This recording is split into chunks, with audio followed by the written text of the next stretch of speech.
of the major claims we have as a company is burns.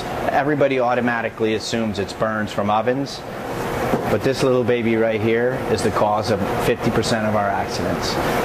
People opening up too soon, right? The first thing you need to make sure after something's being steamed is that you shut the steamer off. Open it a little bit to allow whatever residual steam that's in there to escape, and then open it up to take your product out. But most of our accidents happen, steamer goes off, we're in a rush, we pop it open, boom, hot steam hits our employees either on the hand or directly in their face. It's very important you take the time to keep yourself safe and to keep your employees safe.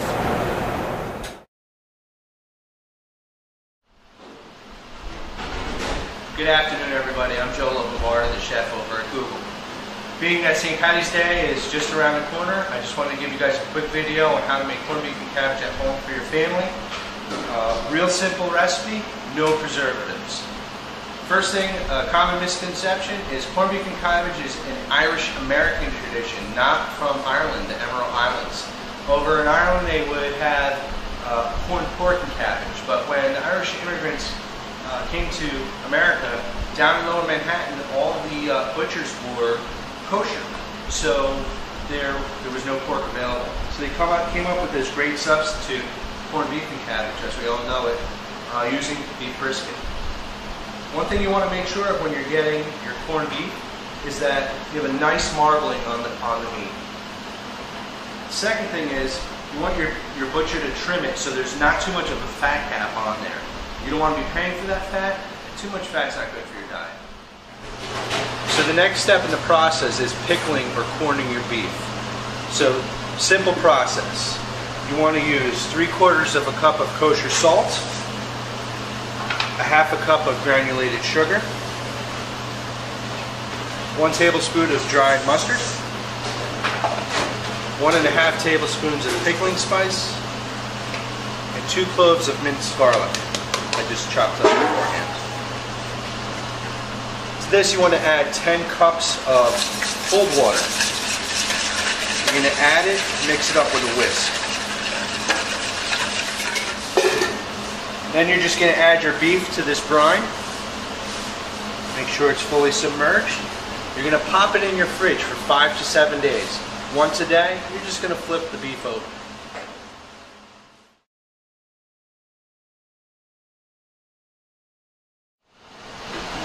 So I have a piece of brisket here that I've had in the brine or the pickle here for 5 days. You could see the color has changed dramatically, but that beautiful brine and pickle has worked its way into the meat after 5 days.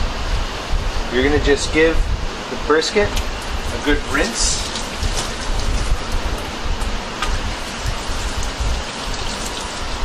Under cold water.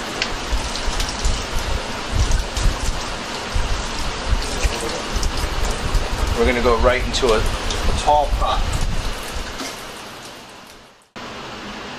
Next step of the process, we're going to add large cut celery, 2 stalks, 1 onion, large cut, and 2 cloves of garlic minced to the pot. You're going to add enough water to just cover the beef and vegetables. And you're going to bring it to a boil. After it comes to a boil, you're going to let this simmer for 2½ hours.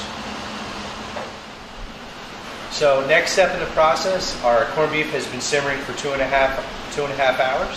We need to add our 1 head of cabbage chopped into wedges, 5 medium potatoes, carrots, large cut, and turnips.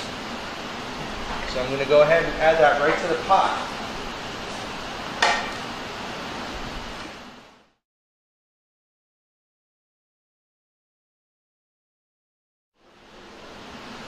It is St. Patty's Day, and a nice touch I like to add to my corned beef, a couple bottles of Guinness.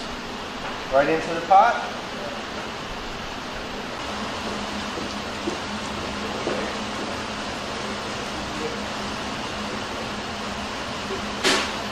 We're going to let this simmer for an hour, and it's time to eat corned beef. Oh, as I was going over the Cock and Kerry mountains, I met Captain Farrell and his money he was counting. I first produced my pistol and then produced my rapier, saying, "Stand and deliver, for the devil he may take ya." Wisharim ramadoo ramadar. Whack ball my daddy-o, whack ball my daddy-o, there's whiskey in the jar. I counted out his money, and it made a pretty penny. I put it in my pocket, and I brought it home to Jenny. She swore she'd never leave me. Well, never would she.